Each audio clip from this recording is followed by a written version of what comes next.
Say there's really three kinds of gender dysphoria. Gender dysphoria is an intense feeling of discomfort with your sex, with your body. It's also a feeling of discomfort with the sort of expectations that you might feel are placed on you by society, by the culture, by nature of being a boy or a girl, the expectations. I've always known that there are extremely rare individuals who have gender dysphoria, and they suffer, and it can actually be a very debilitating condition. We've known about this for about 100 years in psychiatry. People with gender dysphoria, I'm going to sort of oversimplify here, but they fell into two categories. And the first category were mostly young boys.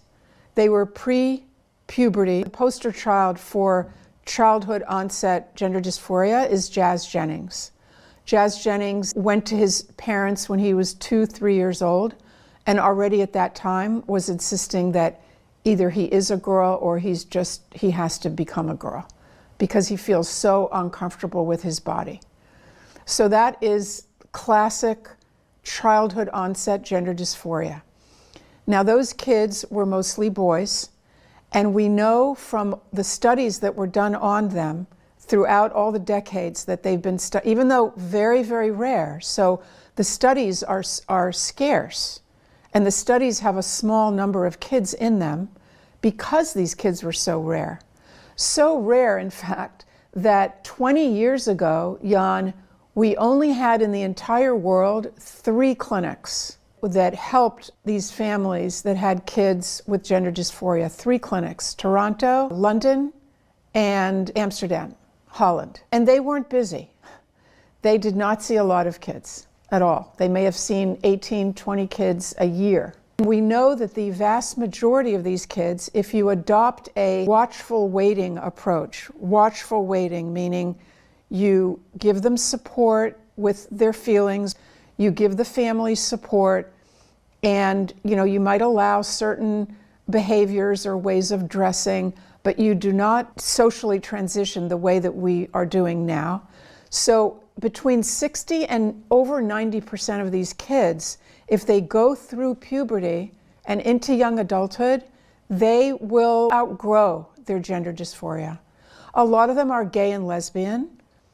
The other group of individuals with gender dysphoria that we were always aware of are middle-aged heterosexual men who enjoy cross-dressing, wearing women's clothing, who in middle age decide, typically after being married and having children, decide that they'd like to go through the remainder of their lives presenting as women. And so they are the second group, and they sometimes go through the medical transitioning so that they appear more like women. Those are 2 unique groups, different demographics. Gender dysphoria is a symptom. A symptom, for example, like fever. Fever can be due to many different conditions. With gender dysphoria now we have this third group, which we never saw before. It's really only been around 8 to 10 years, and we've had an explosion of gender dysphoria in teenage girls. Not all girls, maybe 60%, a majority of girls, a lot of boys as well. But what's new here is the demographic. They're teenagers. Most of them never had any issue with being a girl in the past. They might have, in fact, been very girly girls. Boys as well. Many of them never had an issue with being a boy. And what we know about this particular group is that they have a lot of comorbid previous psychiatric conditions. A lot of them are on the autism spectrum. They have anxiety, they have depression, they have ADHD, they have family issues, they have a history of trauma, all sorts of things. We also know that many of them, before they come out as being transgender, they have spent an inordinate amount of time online.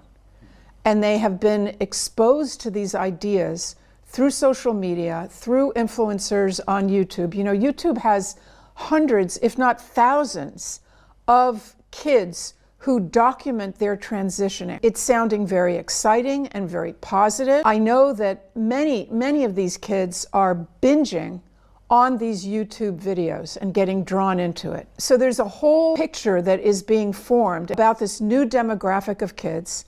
It was described first by a researcher from Brown University, Lisa Lippman.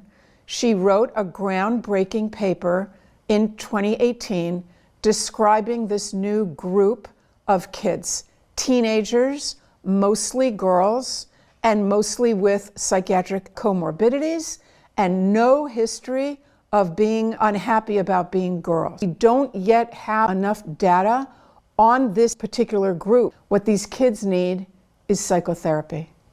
They need to look deeply at their lives with somebody with experience and compassion and understanding who will help them explore, where did this new identity come from? What is it a solution to? What is going on in you internally and in your life that living life as the opposite sex, in your opinion, will make life better or easier?